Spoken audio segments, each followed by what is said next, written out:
Well, thank you first and foremost to all of you for being here, and it's been an exciting. You guys may not think so. I think it's been an exciting 9 to 10 days, and it's been a great search process. And as I said earlier, it really reaffirmed for me as a director of athletics what the perception is outside of this state for this basketball program. And every coach I talked to, whether they were interested in this position or they were talking to me about someone that had an interest in this position, they identified this quickly as one of the top programs, or what should be a top program in the SEC, and what should be a top 20 program year in and year out.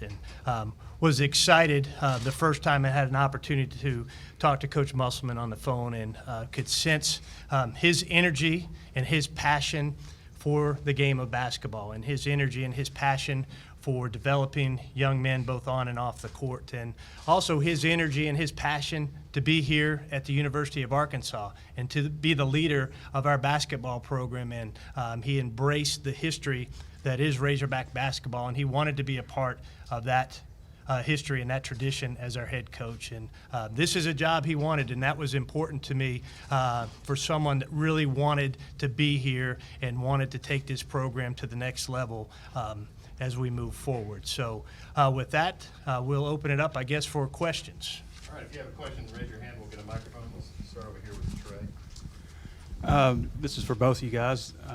First of all, congratulations, Coach. Thank you. Could you just walk us through the timeline a little bit about when that first phone call was made, and then the first interview, and then how things went from there, both Sure. of your accounts? I mean, it's roughly a weekend or so ago that John Fagg and I spoke to Coach's agent, and then we reached out to him a week ago today by way of a phone call, and then we traveled to Reno to visit with Coach and his family in his home last Tuesday, and then officially offered him this position verbally on Friday, and then we completed the contract over the course of the day on Saturday, and of course the announcement yesterday. Again, we'll just take questions for Coach at this point. We'll get Hunter in a little bit. Yeah, this is for Eric. I watched the video you meeting with the players last night. How'd you feel like that went? And also, if I heard right, you said there's enough talent in here right now to go to the NCAA tournament. That's obviously putting a lot of pressure on yourself. What makes you feel that way? How much film have you watched of these guys? And what caused you to say that? Because a lot of coaches, I don't think, would have said that.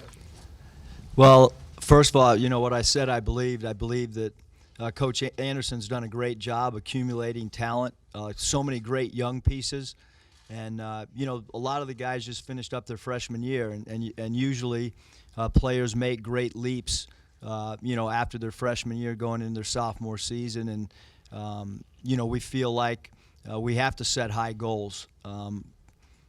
We knew it was going to get out. You know, there was a camera there, so it wasn't anything that I wouldn't say today. I mean, our goal is to make the tournament. You know, next season, and that should be our goal every single season. I mean, that's really how I feel, and I think that's how our players feel. I mean, they didn't flinch when we talked about it, and then later on, I got to kind of eat with them, and we talked more and more about how that can happen and what we have to do as a group between now and November. How did you feel like the meeting went overall? Did anybody think they want to leave? They all want to stay? You know, as of right now, I'm like shocked at how happy, excited our guys are. I mean, I spent as much time as I could with them last night. It was kind of interesting. All the adults were upstairs, and I went immediately downstairs with the team. And I wanted to eat down there, and I wanted to spend as much time as I could with our players. And right now, I think they're excited. I think they're happy. I think they're looking forward to us starting out on the court as soon as sometime later this week, and so I don't anticipate anybody leaving. I think that we have guys that are happy. Coach, so you mentioned to the players that you had broken each of their film down and stuff, and had an idea of you know where they need to improve and all that stuff. Is that something that you did just after you were hired, or is that something you did before going into the interview? And what kind of answers do you have for this roster also? As soon as Hunter called, I started watching film. And I kind of basically locked myself in a room and just started watching as much game tape as I could to see what the talent was. And then also when Hunter and John came, I felt it was really important that I convey to them, my feelings on the team, and I wanted them to feel how excited I was about the job. And it's kind of easy just to go into an interview and just talk philosophically, but I wanted Hunter to know, like I'm really invested in this. And from the moment he made the first phone call, I don't know if there's, unless you sleep less than me, it's probably not humanly possible to watch as much tape as I had, until we had our first face-to-face meeting, and then I continued to watch as much tape as possible. And I think it's my job and our staff's job to really watch an entire season of tape between now and the next month or so. We'll go right in front of me in the front row. Eric, first of all, congratulations to you. What are your initial thoughts on possibly bringing Scotty Thurman back as assistant? And then on top of that, what about some of the other former Razorbacks with coaching experience like Corliss? Yeah, I think right now with our coaching staff is I really look forward to sitting down and meeting all the assistant coaches that were here last year, and we're still trying to figure everything out on what direction. But obviously, Scotty and all the guys have a great reputation amongst college basketball. So right now it's been a whirlwind for the last 48 hours, and I look forward to sitting down and spending time and picking all the guys' brains. Over to our left, Matt. You mentioned you've been here with LSU in the past. I wonder how much did that experience, having been here, did it make it easier or not to take the job? And then do you have any other previous experiences being here in Fayetteville? I think that definitely that, coming into this building, that particular season, it was the last home game here. It was a big road game for us, and the crowd is not just the time that I was here, but when you're watching games on TV, the reputation of being one of the hardest places, in the country to win is one of the things that makes this job so attractive. Is the building's awesome, the facilities. I was blown away today going through the facilities. I could not believe it. I've never seen a college institution that has such incredible facilities, from the training room to the weight room to the practice court. It's kind of mind-boggling, and then you add in the fact that there's so much passion in this state for the Razorbacks. It's second to none in my opinion. Go back over here to the right. First real quick, Josh.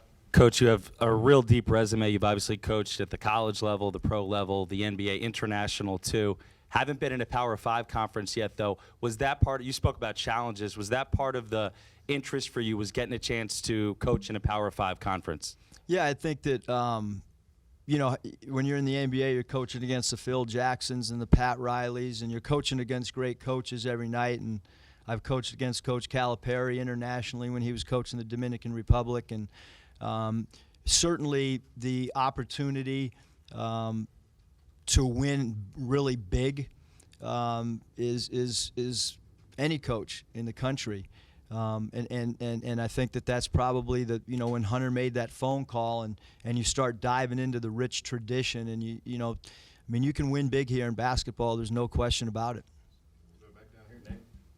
Just from what I understand, you've had great success with transfers and the violence. Does that philosophy change any when you have a state like Arkansas to recruit to and the area that you do? I think so, without a doubt. When if there hasn't been a high school player within driving distance, really, where I was at my prior stop, that we recruited heavily, other than a couple guys that we did get. And for sure at Nevada, transfers have been a big part of our success there. But people don't talk enough about the freshmen that we did bring in. Lindsey Drew and Cameron Oliver in our first recruiting class were really what started the foundation. 2 incoming freshmen that were Pac-12 commits that came and played for us, and then last year we got a McDonald's All-American in Jordan Brown, and Nevada had not had a McDonald's All-American, and it was the first 5-star on campus, other than a local player, Luke Babbitt, several years before. So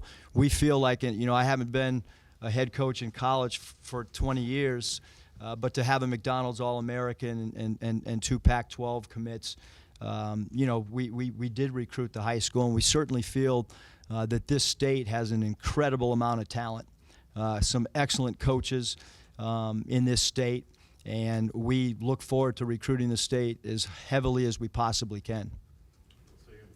Coach, I spent a lot of prep work this week talking to Scotty Adebayo about you. You guys know each other very well.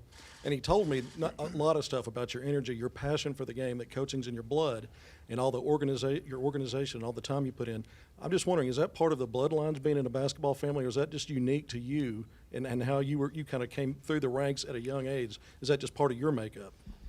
You know, I think just growing up in the household of a coach is you know, it's a different household, and I can, you know, when I was living in San Diego, I mean, I sat in Ray Kroc's suite basically 2 out of every 3 series that came, because my dad was best friends with Ballard Smith, who at that time was the president of the Padres. And I remember sitting at my kitchen table and hearing my dad talk to Paul Brown when we lived in La Jolla, California, and Paul Brown had retired from coaching in the NFL, and he talked about preparation for your first team meeting. And so I've just been exposed to so much, and when I wasn't coaching, after my experience with the NBA, I spent 3 years really studying the college game, and along with that, I spent some time with the Oakland Raiders. Michael Lombardi gave me an office there, and I spent a great deal of time studying how football practices were organized. And so I feel like, you know, one of the things that you have to do to coach at any level is you've got to be extremely organized, and then you don't have to have real long practices. And I told the guys last night, like, we're going to really work hard in a 2-hour segment. I don't want to have 3-hour practices. I don't want to burn you out mentally and physically, and I think you do that by being extremely organized. Coach, question: when the dust settles and everything's taken care of, do you have a checklist of things you want to get done immediately as you look down the road to where you want to be when summer workouts start and the season kind of gets underway? Yeah, I mean, each player is going to have his own individual, you know, player development plan, and you know, right now, obviously, the first thing is try to figure out, you know, who our staff is going to be, and identifying players that we want to put offers out to, and those are things that are kind of works in progress, and along with that, I want to get on the floor with our players, and I told them last night that, you know, I don't know if one guy can do it right now, but I'm going to try to get out there with them as quick as possible and put them through some drills and such. So, but yeah, we'll have a player development plan for each guy, and you know, really the bulk of our work's going to come in our 2 5-week segments over summer sessions. Hey, Eric, I had a question about the home team here. Your wife, Danielle, she's been in the business, in the industry. What's her importance in your life, and maybe even dealing in settings like this? Yeah, I mean, my wife plays a humongous part in everything we do. I mean, you know, at Nevada, we really felt like it was a true family atmosphere. My wife will come by practices. You know, she'll stick her head in the locker room after a game and congratulate guys, or if somebody's down, she'll say something to them outside the locker room, and you know, she's as much a part of our program as I am, except during the 40 minutes of the game. She has a huge impact. She's going to have a huge impact recruiting.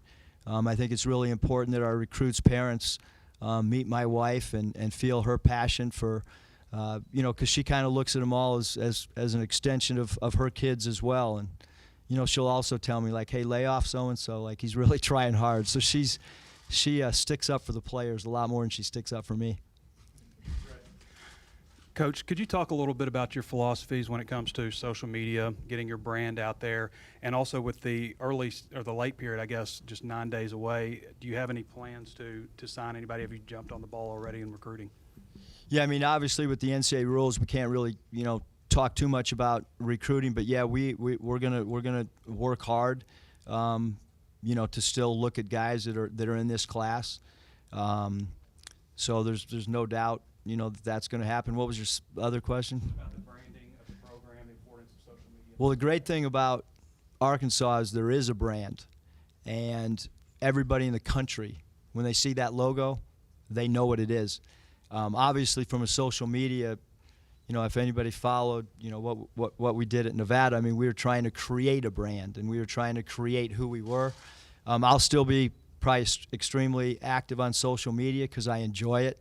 But having said that, we don't need to do anything. You know, we did some crazy stuff and had some fun on social media, and we'll still have fun, but that logo means a lot, and when people see it, they know what it means, and so I don't think we need to get too outlandish here.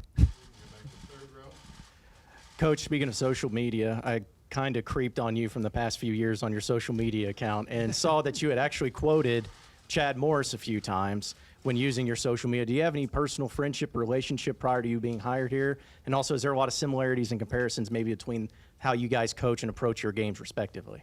Well, I just like to study coaches, and I've been studying Coach Morris from afar, so there's no personal thing other than as I was walking in the door, he was, nice enough to say hello, and he gave me a phone call the other night, and but yeah, I love to study coaches, and he's always been intriguing to me from afar, and that's probably why I put some of his quotes out on social media, because I think he's one of the unique coaches to study. Even though it's a different sport, I think you can learn a lot from other coaches. Eric, I had a multi-part. About how many hours do you think you watch film of these guys? It's a good question. My wife could probably answer it better. Depends on how many episodes of Empire she watched while I was watching. Ballpark figure. I'd say probably 20 so far. About 20 hours? Yeah. Okay. And then watching all that film, talking with the guys, how do you feel like the talent that's here fits what you want to do? And I assume you want to do a lot of NBA stuff with your background. Yeah, I think that for us, or for any coach, you got to get to know your players. And I remember Chuck Daly saying, that you never know a player till you actually coach him. And so we've watched all this film, but I have to kind of figure out how the pieces fit together, and that's why I continually bring up this 5-week period. So many college programs just do individual work in the summer. We're going to have to do a lot of team stuff to try to get to know each other. I mean, everything's obviously new, and because of that, we're going to have to be in team environments and team settings, and it's going to be a work in progress. I mean, I think that your team should improve during the course of the season as well, especially with the new coaching staff. I know, like at Nevada, we got so much better those first 3 years as the season wore on. We always hit our peak in March, and so that I think that when you're new, I don't really know exactly how the pieces will fit yet. And you said you ran out 5 miles or whatever when Hunter called you. What was it like, I guess, a week or so wait, and then obviously he was talking to some other guys. I mean, what was that like, and how tough was that? I mean, it's hard on my family. I've been around the business so much, but the great thing is the communication with Hunter. And I think you're coaching in the NBA. Your success as a head coach is how do you get along with ownership and your relationship with general managers, and at the collegiate level, how does a head coach and his athletic director, how is their relationship? And the thing that was like so exciting is the more I talked to Hunter, the more I was like, I really want to work for him, and so the wait was, a day seems like a week seems like a month. But having said all that, I've been a part of, basketball for so long. It's probably a little bit harder on your family, but well worth the wait for sure. The SEC, it's more competitive than the Mountain West. What challenges do you anticipate facing getting back into the tournament, and how do you overcome those? Well, I think there's obviously, in the Mountain West only, in the last couple years, 3 out of the last 4 years, really only 1 or 2 teams gets in. It's a lot different in the SEC. Multiple teams get into the tournament. So along with, more competition and a tougher conference is also the fact that you're getting more teams into the NCAA. So obviously great coaches, and there's been a lot of changes already in the league and with coaches. And so you're dealing with really talented rosters and excellent coaches. But, again, I think that we're ready for the challenge. Reaching out to Corey Beck, what triggered that? And I guess y'all way back in the CBA had some nice little battles, but calling it 115 is a little odd. I do a lot of odd things. I'm not sure if it was 115. I know it lasted until about 115. But Corey was, playing against him, he was an incredible, fierce competitor.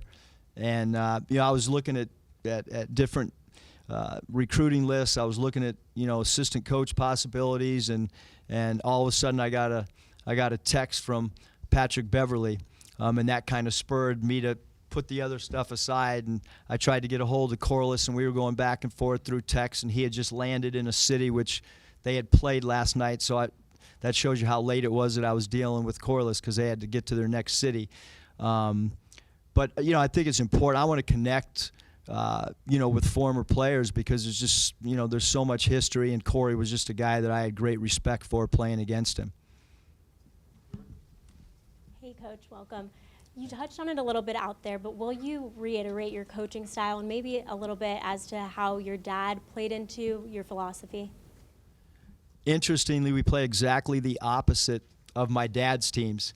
My dad was, a great defensive coach, and they played really, really slow on offense. And so when I was sitting on his bench as an assistant coach with the Timberwolves, I was like yawning, like, Dad, let's score some transition baskets.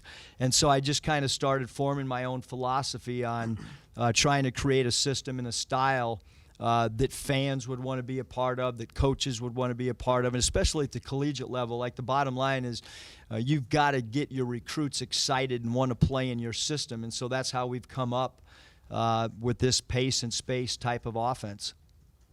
We've got time for two more. We'll start with Matt. I would assume at Nevada you had some opportunities to leave there, given your success. How many opportunities would you say you've had to leave there, and what made Arkansas different than maybe some of the other schools that had approached you? Again, I think that it started with, with Hunter. When Hunter and John walked in the room, and the more we talked, the more excited I became, and then you start diving into, the history, and you start looking online at the facilities, and you talk to other coaches, and you ask other coaches that have coached in the SEC, their thoughts, and same thing keeps coming up. It's one of the best jobs in the country. It's one of the best jobs in the country. It's one of the best jobs in the country. And I was really happy at Nevada. I loved my administration. When I made the phone call to let them know about this, it was a hard conversation. I cried like a baby when I told them. When I met with my team, it was really, really hard. But this is an opportunity just too good to pass up, especially with all my family dynamics and how we felt as a unit, as a family unit. We felt like this was, the best opportunity that I've been presented with. And yeah, there were others that didn't make sense, and this one made perfect sense for us. I don't want to put you on the spot, but you have an impressive resume. Everything's gone good so far, Steve. Okay. You sure? Here we go. First of all, your many jobs are well documented. Does it make it easier for you than another coach, the fact that you've been in change so much? And then if you can dial back in your mind, I know your dad had like 15 jobs. How many homes, apartments do you think you've lived in the entirety of, you can go back to 6 or 7 year olds when you remember. I don't know how many homes I lived in, but it was a lot. The thing is, I think especially, when you've coached different levels and different places, I don't feel uncomfortable. I didn't feel uncomfortable last night talking to our guys. I'm not going to feel uncomfortable the first practice we have, probably because I have been at a lot of different places. And, early in my career, it was always moving up the ladder, and I was quickly ascended up to some really good jobs. And having said that, I think it will help. And I wish I could tell you the number of homes I lived in, but I really couldn't do that. I don't know.